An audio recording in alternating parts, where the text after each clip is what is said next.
Hello to all of you, dear Python friends. Thank you for being with me in the last educational video of the Python programming language. The next discussion is working with HTML and XML in the text. These explanations depend on whether you yourself are familiar with these two items or not, because a complete explanation about them requires a complete and separate course. But if we want to give you a very basic definition, it is that XML is a markup language with which you can create a document that can be read by both humans and the machines. XML is used to describe and move information, while HTML is used to display information in website design. In HTML, you have a series of tags that are specific. For example, the header tag is for the title of the site, but in XML, you can create tags yourself and use them. For example, in this website, if you press Ctrl and U simultaneously, come to such a page. Pay attention to this page for familiarization. In the title tag that shows the title of this page, you have the link tag which you click on to go to another page, and the body and style. You can read more carefully yourself, and now if you don't work with these at all, you can skip this part, but if you use it, pay attention. Here we want to do the conversions, do the conversions, we want to produce the text version.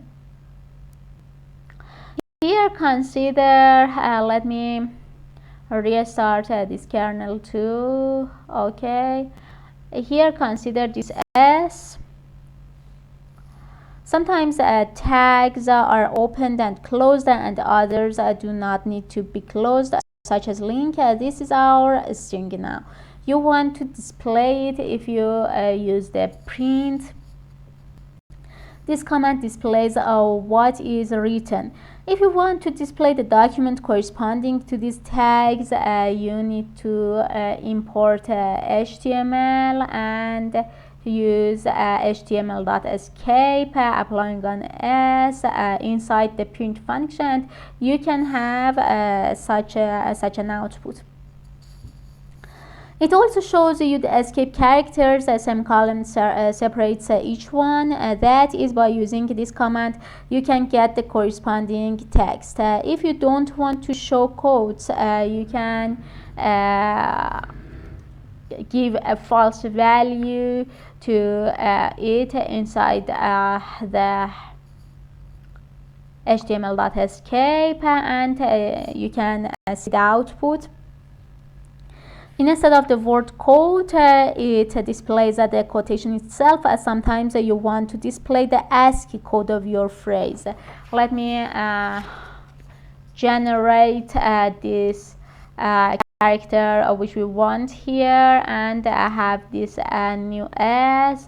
We want to encode it with ASCII, and we want to ignore the unknown characters like this, and you can see that the N tilde, which was unknown, is not available here. Now if we see the ASCII code of this S, you can see the unique code of N tilde here. It shows the Unicode of the letter that it does not know. Here we can display the HTML code too. We can encode it with ASCII and give such a string to the errors. Okay, if you come to such a page, you can see that about N tilde, the HTML entity decimal is &241,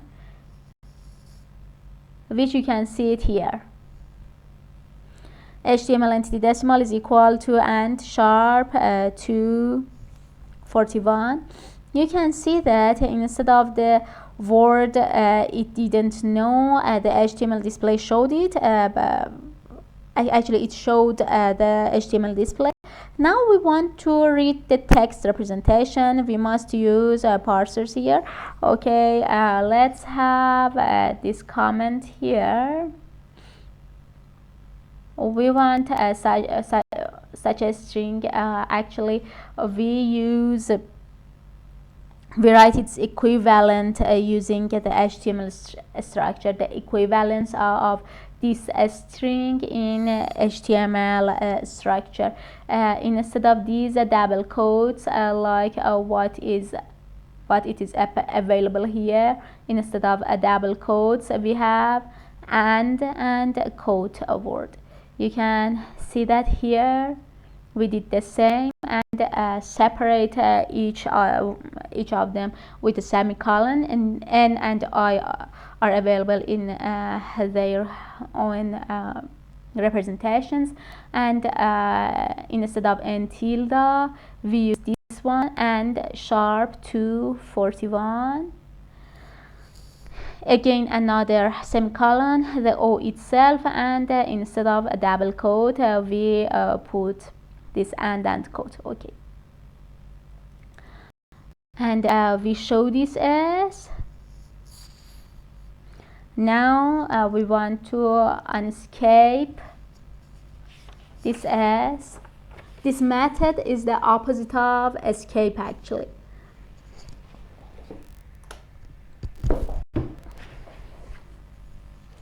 Consider another string. I want to name it T. For example, I want to say the Python prompt and greater than semicolon and greater than semicolon and greater than semicolon and the quotation. These and GTs are the HTML structure of the greater than sign, which are available, 3 of them actually in Python shell. We have a symbol like the concatenation of 3 greater than signs together, if you remember. Okay, now let's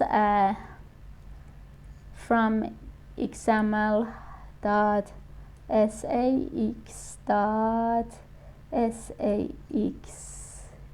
utils, we want to import unescape, and now apply it on this T. You can see this famous sign here, and this is about escapes and the unescapes here, and the HTML and the XMLs. The next discussion is tokenizing text. Let's go on Markdown mode.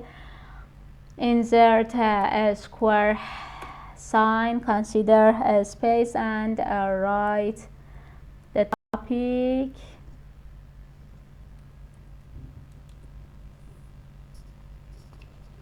Suppose you have a string that you want to parse from left to right into a sequence of tokens. For example, consider you have a string named S, and it is about A is equal to, for example, something like this. In tokenizing, it is not just about announcing the existence of elements, but we also want to assign a name to each one. So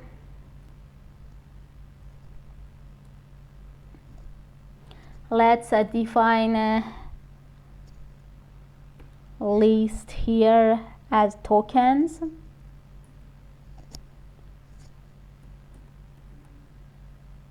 Name A. It has a name which is A. Actually, there is an equality sign which we want to name it EQ.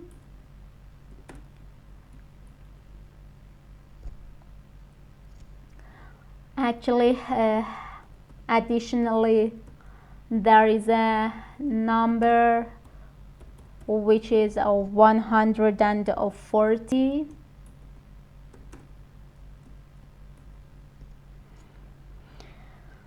and that this is a multiplication operation which I want to name it times, for example, and it is the same star. There is also another number, so the name should be the same number, and this is 25.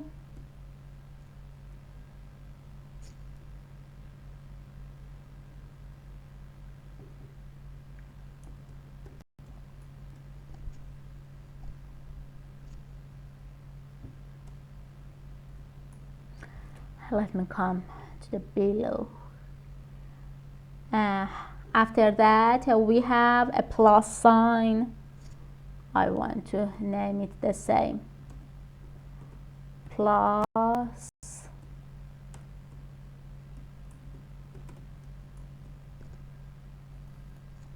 and again another number which is 36.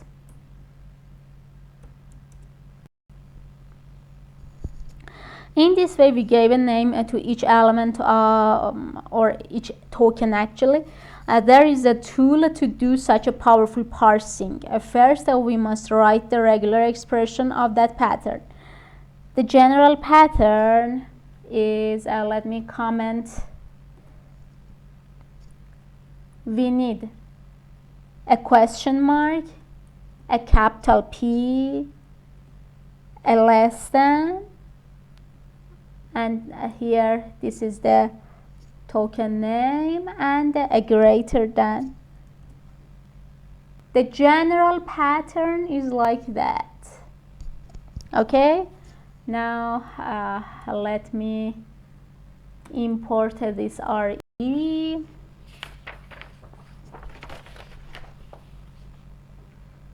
Okay.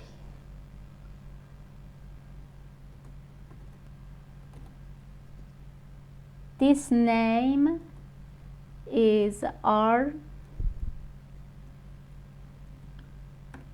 open and close a parenthesis, the general pattern, question mark, capital P, less than, and the token name, which is name here,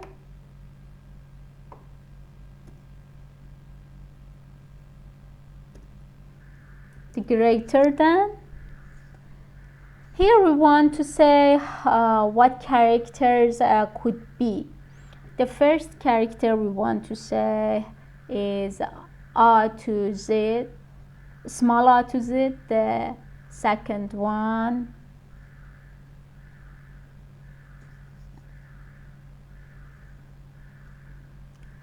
is capital A to Z and an underscore. After the first character, all of these could be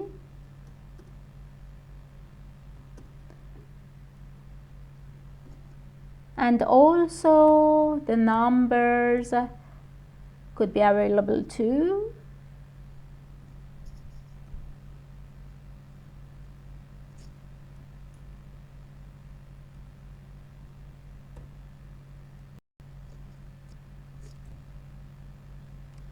We want to have such thing about all of these tokens.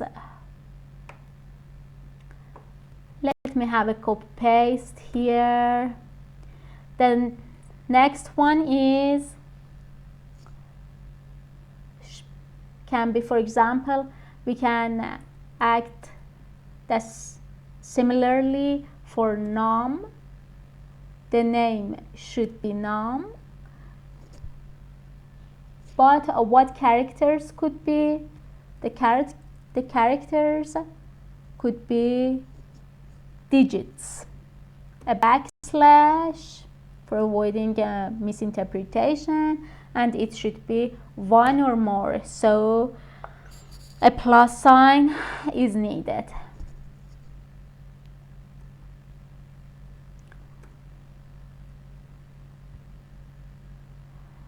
Similarly, we want to have the same one for the times.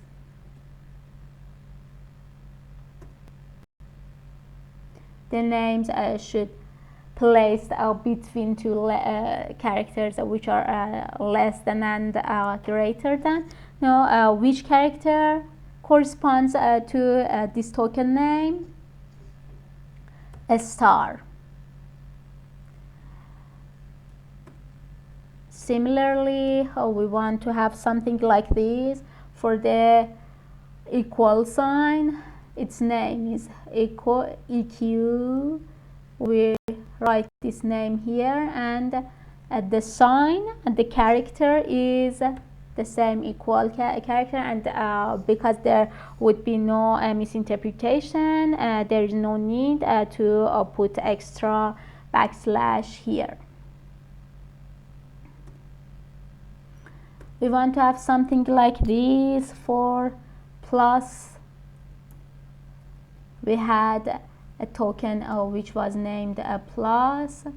We put this name here, and the corresponding character is plus to avoid the misinterpretation, or we add an extra backslash. And finally, we need a white space. Copy paste. We want to consider this WS here.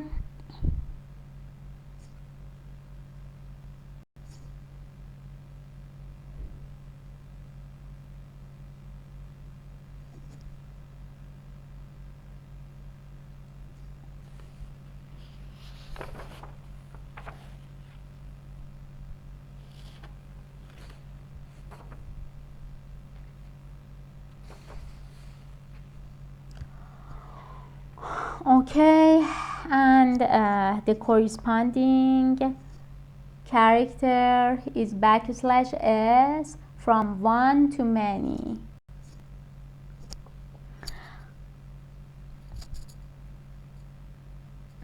We said that here in the definition of name, we said that names should start with all lowercase English letters, or with all uppercase English letters, or with an underscore. The next characters must be either lowercase English letters or uppercase English letters, or underscore, or numbers. We put parentheses for capture group. Okay, these are regular expressions that we have. Now we want to make a template. Let's define a pattern. re.compile.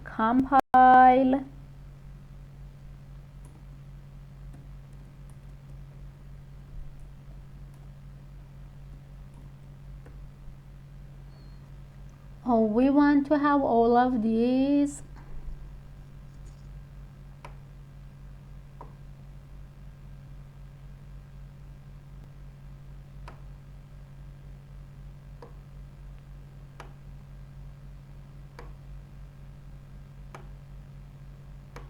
Here in this list, so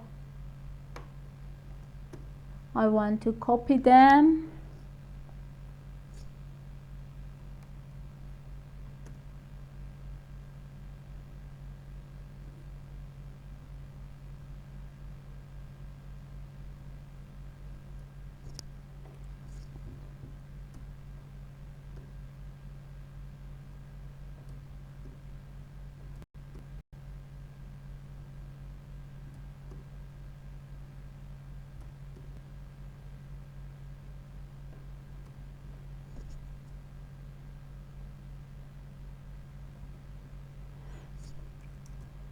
Okay, let's show this path.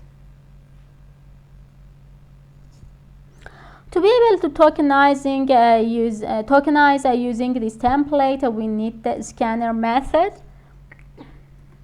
Yeah, let's generate an object.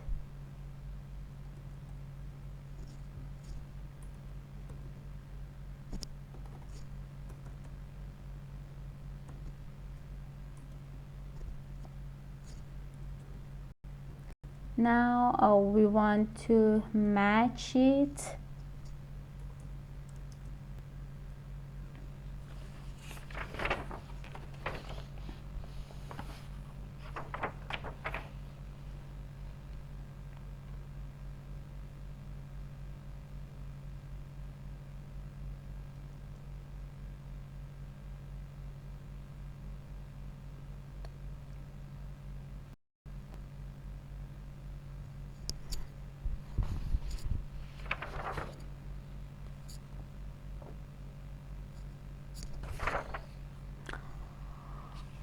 Let me see why it didn't. Okay, there is no name here, unfortunately. Okay, again this path, again this matching.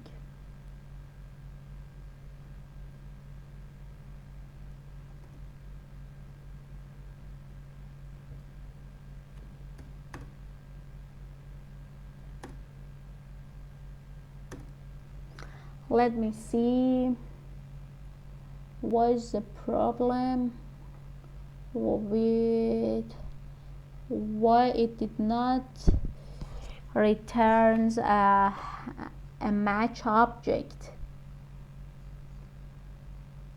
This is the join.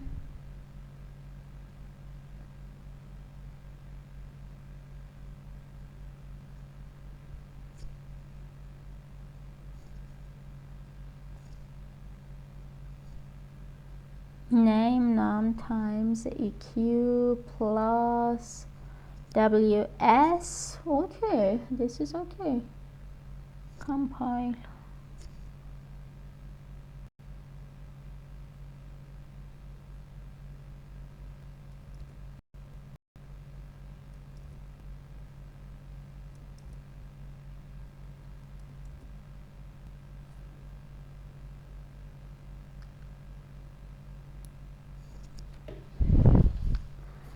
Let me see.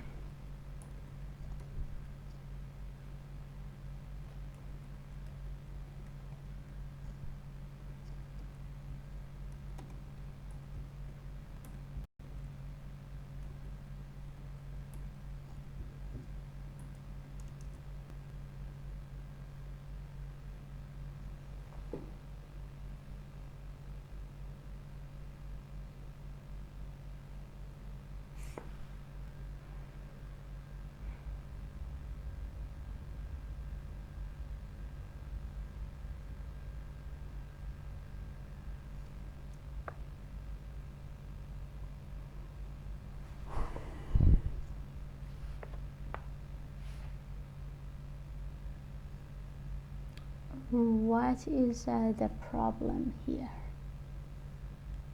We define our team. Let me define.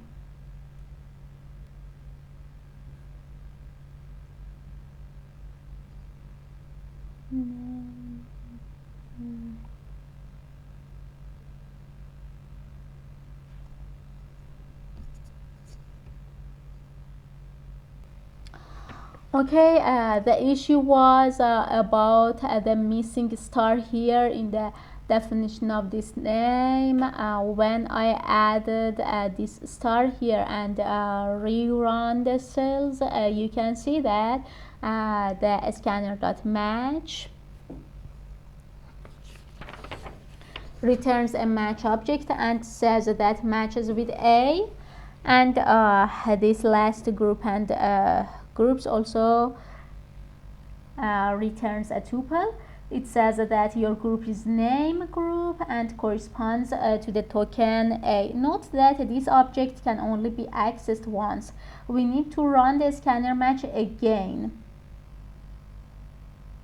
in order to access the other groups. Again, run the scanner match, another match object, and again we want these tuples. This matching happens with a white space. Again, another scanner match and another last group and group tuple. This matching happens with equal sign. We need to rerun this scanner match every time we want to see the other matching. This matching happens with another white space. Again, scanner match and the last group and group tuple. This matching happens with the 140 number. If you run it again and want to have this tuple again, you can see that this time there is nothing left to match. For more optimization, it is better to do all of these in a generator function. Let's import name tuple from collections, import named tuple. Okay, we want to define this token as an object of this named tuple. Its name is token and it has two columns like type and value, for example, val. Okay, let's define the generator function here.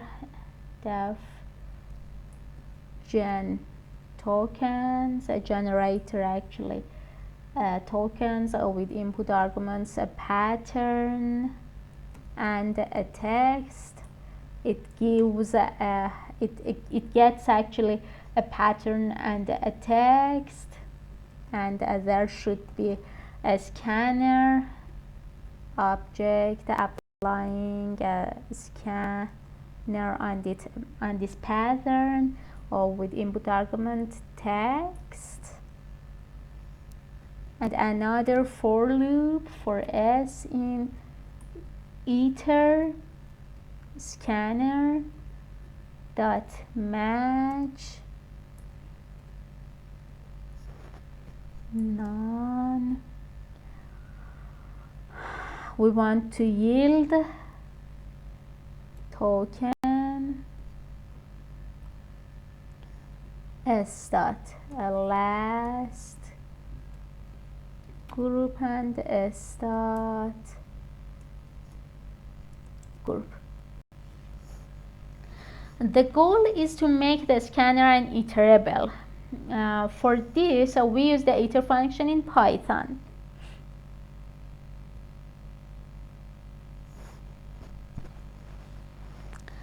This function receives an object and a sentinel. To run the result of these gen tokens which we just defined, we must use another for loop. We should say for t in generator tokens with input argument this path, and for example the text was this, okay, print this T. You can see the desired output here. You can give it a larger expression too. Actually,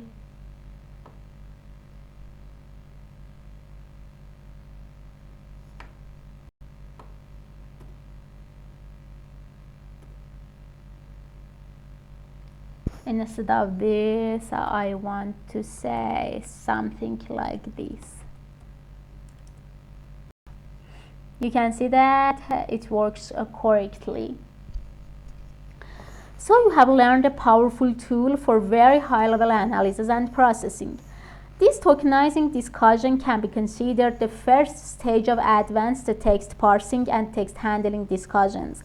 Now, in order to be able to use this method, there are some important points. The first point is the definition of the pattern. All possible elements inside the text must be specified inside the template. White space is very important. For example, in naming, we considered all possible situations. Wherever a non-matching occurs, the process stops. Another point is the arrangement of these tokens. Suppose you have, for example, lower than is equal to question mark P less than the name LT and the sign, the character, this one, and two similar definition, but this is, for example, LE lower than or equal. The character is less than and equal sign together, and the last one is equal. The sign is this. Now you want to write a pattern. For example, name it a path2, compile,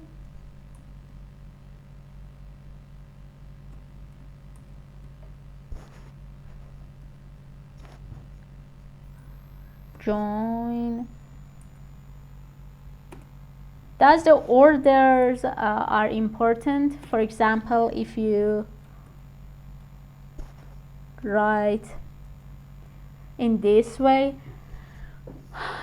lower than or equal, lower than, and equal. Is this correct? Or the correct form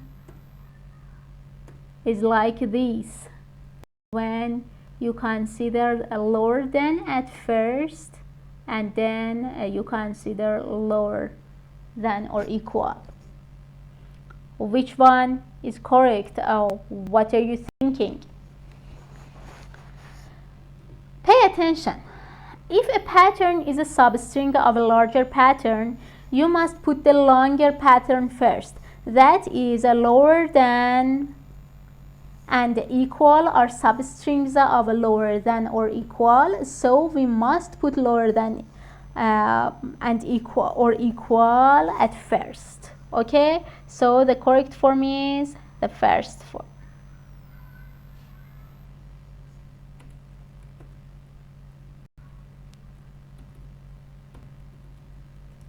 Okay.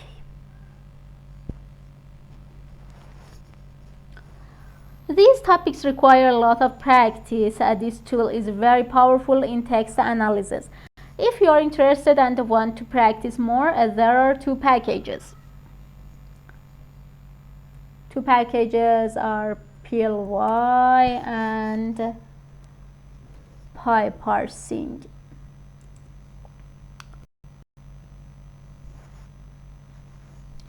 These are available in these websites. You can install and use them. And the next discussion is performing textual operations on byte strings. Let's go on Markdown mode, a square sign, a space, and the topic. Performing textual operations on byte strings. This is our last training discussion in this training course. To start this discussion, we need an introduction. You are familiar with Unicode in general. We can say that Unicode is a superset for ASCII. Now, to convert letters and symbols into numbers, various standards have been provided. These standards are called encoding.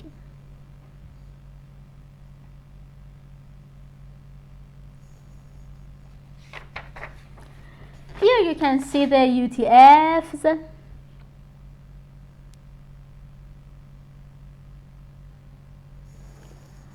The standard used here is a UTF. UTF-8 is used for binary conversion. So Unicode converts each character into a set of code points. And now this collection is a show of that character. So Unicode has assigned a number for each of these. And now how do we save these code points inside the computer? Various encodings have been created to convert code points into bytes. UTF-8 is one of the most widely used code points.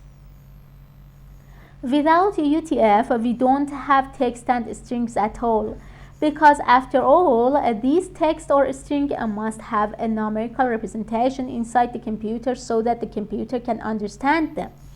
And encoding is required, so without encoding, we don't have text or strings. You cannot interpret them until you know their encoding. To know until we must know its encoding. English letters and letters of all other languages, numbers are all like this. To decode, it is necessary to know encoding. According to the data we get and the conditions, we may use different encodings. It must have happened to you that strange text characters are displayed when visiting a website or when receiving an email. This problem occurs because the encoding is not clear. When the computer tries to guess this encoding, the guess may not be correct. In Python 3, strings are sequences of Unicode code points. Bytes are represented by a sequence of 8-bit integers. String can be converted to bytes and bytes can be converted to strings. The string corresponding to the byte is what is encoded by the byte. Byte, unlike a string, does not have an inherent encoding, but it has a string. But a string has an inherent encoding. The string has an encoding that is converted to bytes. Therefore, you must know its encoding to decode type bytes. You explained the mode of reading or writing when working with files. We used the R to read fashion to read mode. Now, if we use RB, we read the data from the file as it is without any implicit decoding. This B stands for byte. That is, save it as a byte. Which one should we use now? Experts suggest that bytes on the outsides, Unicodes on the insides, encode and decode at the edges.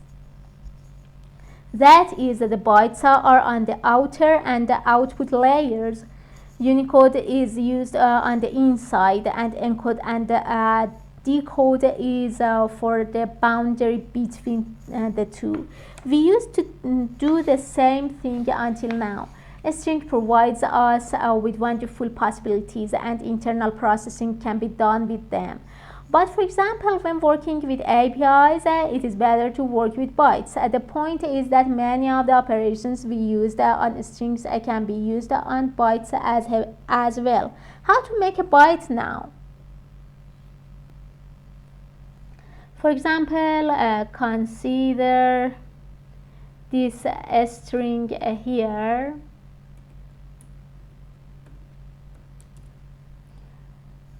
Let's see what is the type of this as. You can see that this is a string. Now if you want to have the byte format, you need to put a byte at the beginning, and you can write the same string here. Now let's see what is the type of this be, and you can see that this is bytes. For example, we have indexing and slicing on strings. They can also be used in bytes. B03. You can see that. Many of the operations are usable here. You can see that they are all working here.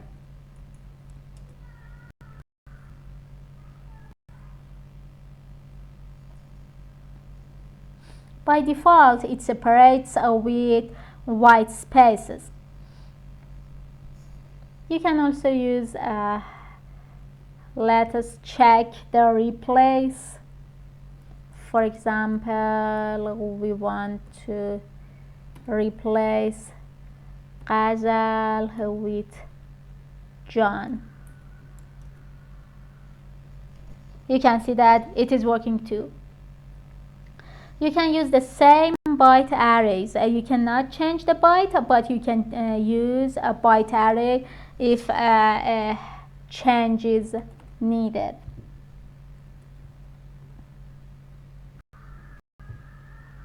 Byte array of this, for example. Let me copy paste it. Okay. Oh,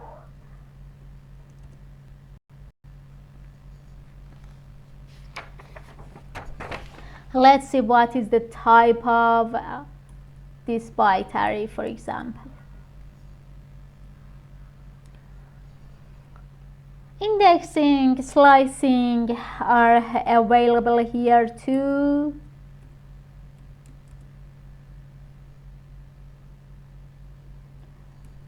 Ends with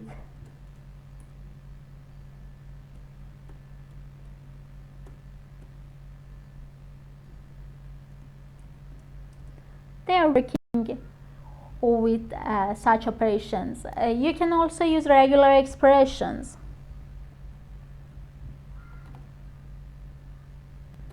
For example, consider you have something like this.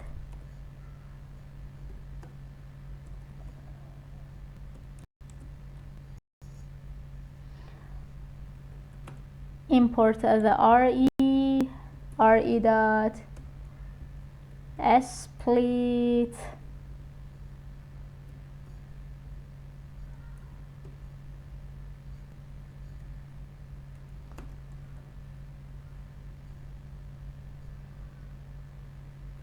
forgot to put the quotation here.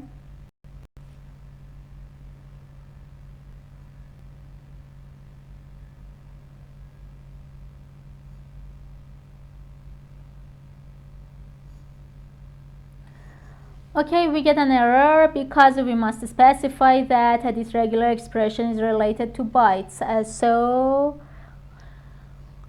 we can copy paste it, but I'll put a B here. Some operations must be done carefully, and some string operations are not run on bytes at all.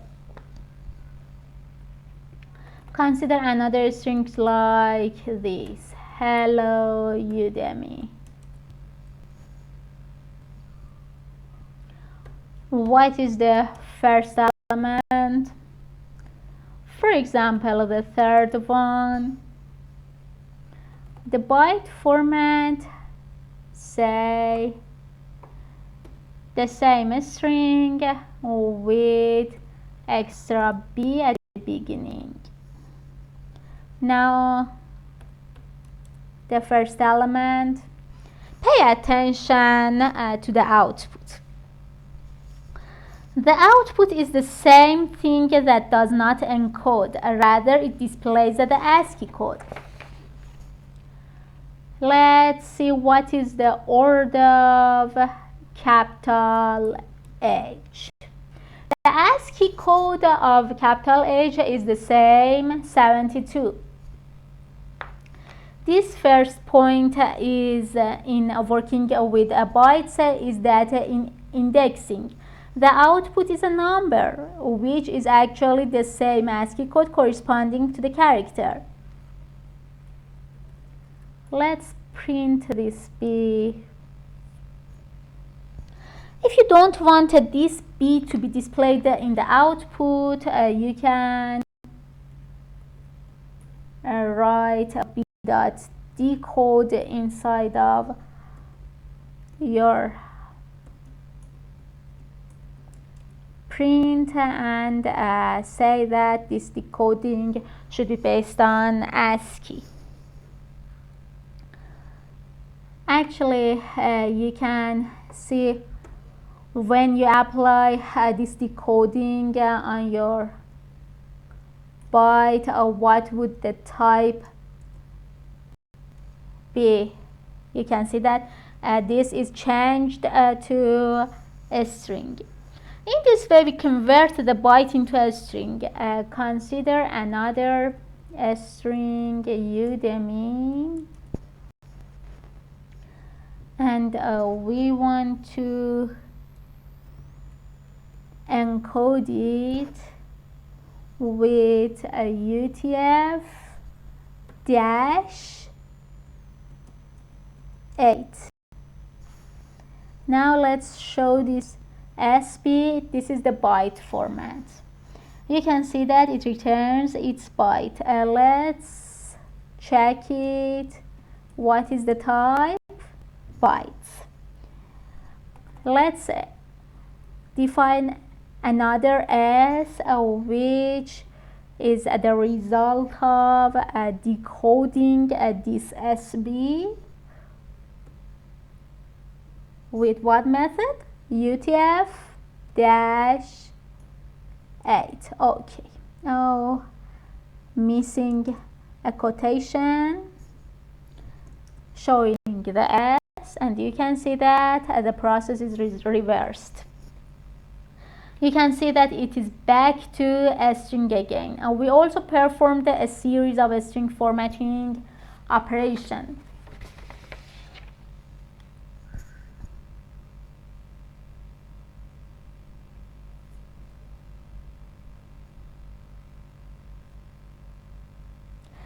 Let's check if percent string formatting works here or not. Again, another %10D, another %10.3, and F, another %. Now we want to have a string, integer, and a float actually.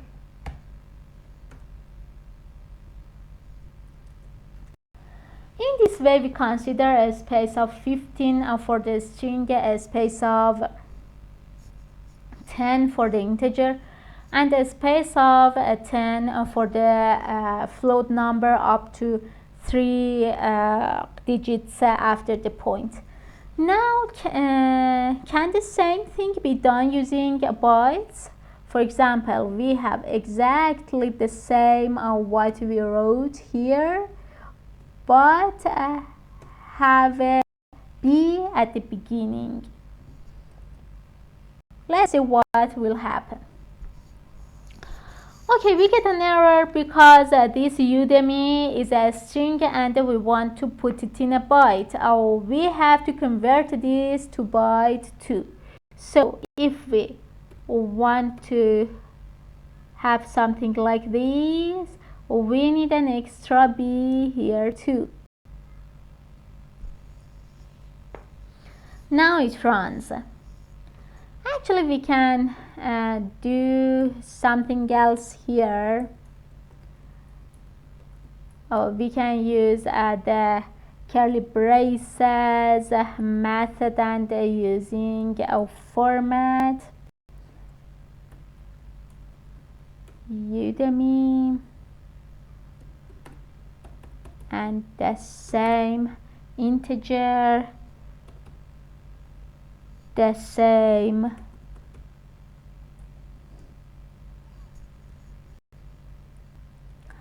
actually we need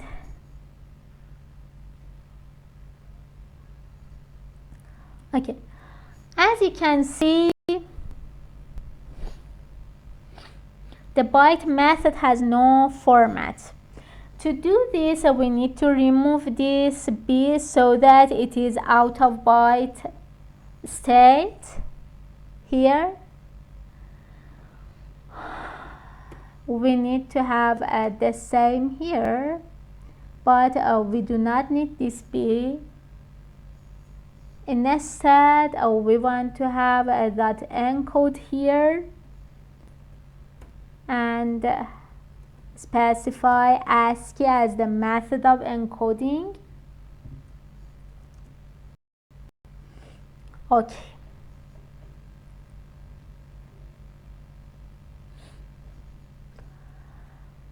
Let's check together if we can create a file which name is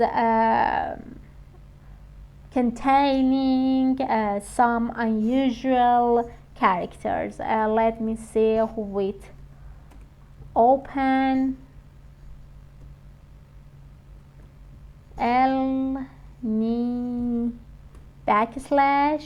/u00f1, which was the Unicode of n tilde o.txt and the write mode as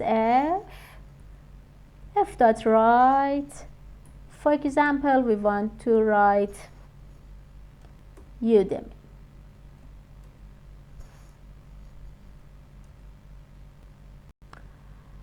Let's import the OS module.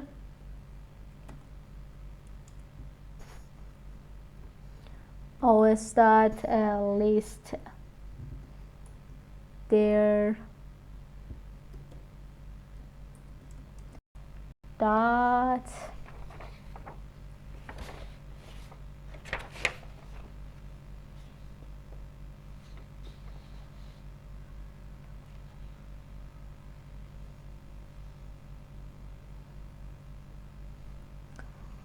okay, let's find it among them if there is any El Nino among this huge amount. This is our file, elnino.txt. Okay, now let's check it in bytes. Let's say os.list direction, this time B and a quotation dot. This time it looks at the bytes of the names instead of the strings and shows the ASCII code instead of n tilde. Let's find the El Nino file and see the representation of its name. This is our El Nino file, and the representation of N tilde in its name here is with its ASCII code. Okay, thank you so much for joining me in this tutorial. I hope that I could teach you good tips and practical programming tricks. I did my best, and I hope that you could benefit very much from this tutorial. Actually, the next video dedicated to the exercises, and after that the practical tips in the working world of programming in Python, especially with the focus on data science, data analysis, and machine learning will start. So I highly recommend you to stay tuned and have a nice day.